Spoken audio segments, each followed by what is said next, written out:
Adegan ini menunjukkan proses pembelajaran di kelas. Namun, tahukah kita bahwa setiap proses pembelajaran sebenarnya diatur oleh sesuatu yang disebut kurikulum?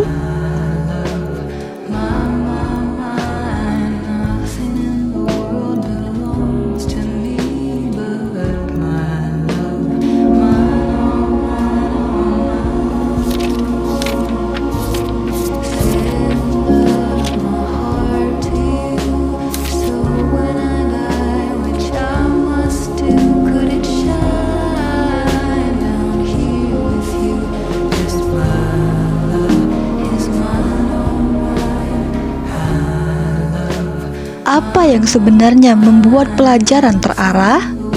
Mengapa setiap sekolah memiliki kurikulum? Siapa yang mengatur proses pembelajaran di kelas?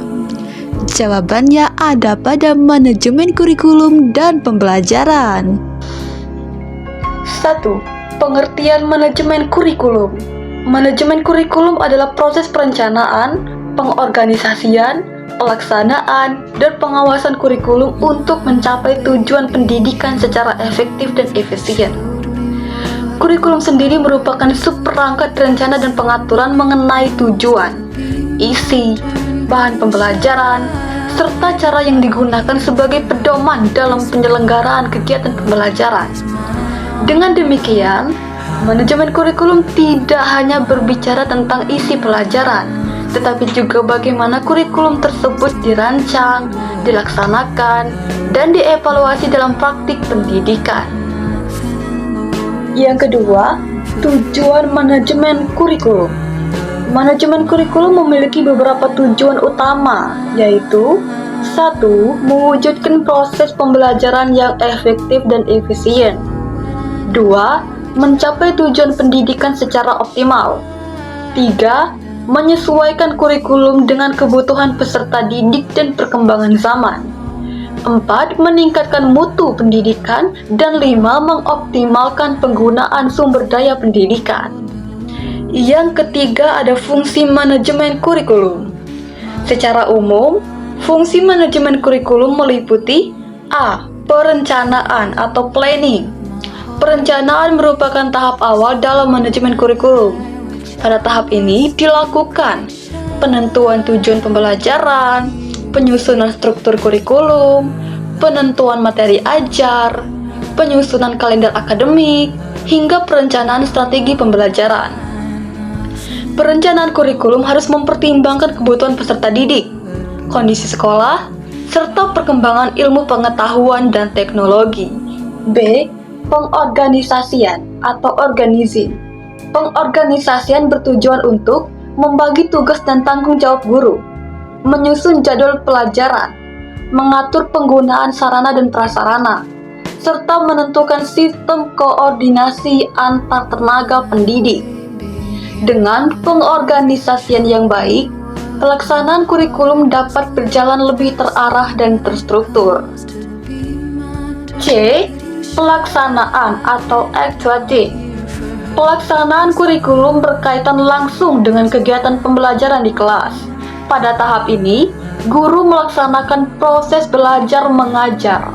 Peserta didik mengikuti kegiatan pembelajaran. Media dan metode pembelajaran digunakan secara optimal.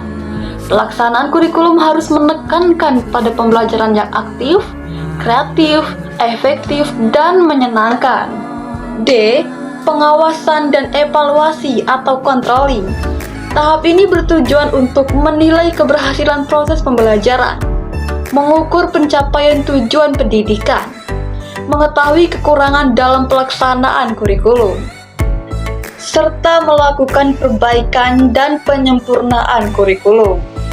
Evaluasi dapat dilakukan melalui penilaian hasil belajar, supervisi pembelajaran, dan evaluasi program sekolah. 4. Pengertian manajemen pembelajaran. Manajemen pembelajaran adalah proses pengelolaan kegiatan belajar mengajar yang meliputi perencanaan pembelajaran, pelaksanaan pembelajaran, dan evaluasi pembelajaran. Manajemen pembelajaran berfokus pada kegiatan di dalam kelas, Sedangkan manajemen kurikulum lebih luas, mencakup pengelolaan kurikulum secara keseluruhan. 5. Komponen manajemen pembelajaran. Manajemen pembelajaran terdiri atas beberapa komponen utama, yaitu A. Perencanaan pembelajaran. Perencanaan pembelajaran dilakukan oleh guru melalui penyusunan silabus, penyusunan rencana pelaksanaan pembelajaran atau RPP atau modul ajar, penentuan metode pembelajaran, pemilihan media pembelajaran, hingga penyusunan instrumen penilaian. Intinya, perencanaan yang baik akan menghasilkan pembelajaran yang terarah dan efektif. B. Pelaksanaan pembelajaran. Pelaksanaan pembelajaran meliputi 3 tahap, yaitu 1. Kegiatan pendahuluan, membuka pelajaran, memberi motivasi, dan menyampaikan tujuan pembelajaran. 2. Kegiatan inti, penyampaian materi, diskusi, dan praktik atau aktivitas belajar. 3. Kegiatan penutup yang mencakup penyimpulan materi, refleksi pembelajaran, dan memberikan tugas atau evaluasi. C. Evaluasi pembelajaran. Evaluasi dilakukan untuk mengetahui tingkat pemahaman peserta didik, menilai efektivitas metode pembelajaran, dan menentukan tindak lanjut pembelajaran. Bentuk evaluasi dapat berupa tes tertulis, tes lisan, penugasan, observasi, hingga portofolio. 6. Prinsip-prinsip manajemen kurikulum dan pembelajaran. Beberapa prinsip yang harus diperhatikan dalam manajemen kurikulum dan pembelajaran antara lain: yang pertama, berorientasi pada tujuan pendidikan; yang kedua, relevan dengan kebutuhan peserta didik; ketiga, fleksibel dan adaptif terhadap perubahan; yang keempat, efektif dan efisien; yang kelima, berkesinambungan; dan yang keenam, partisipatif dan kolaboratif. 7. Peran guru dalam manajemen kurikulum dan pembelajaran. Guru memiliki peran yang sangat penting, yaitu sebagai 1. Perencana pembelajaran, 2. Sebagai pelaksana pembelajaran, 3. Sebagai evaluator pembelajaran, 4. Pengembang kurikulum di tingkat kelas. Guru tidak hanya menyampaikan materi, tetapi juga harus mampu menciptakan suasana belajar yang kondusif, memotivasi peserta didik, menggunakan metode yang bervariasi, hingga mengembangkan potensi peserta didik secara optimal. 8. Tantangan dalam manajemen kurikulum dan pembelajaran. Beberapa tantangan yang sering dihadapi antara lain: 1. Perubahan kurikulum yang cepat; 2. Keterbatasan sarana dan prasarana; 3. Perbedaan kemampuan peserta didik; 4. Perkembangan teknologi yang pesat; 5. Kesiapan guru dalam menerapkan kurikulum baru.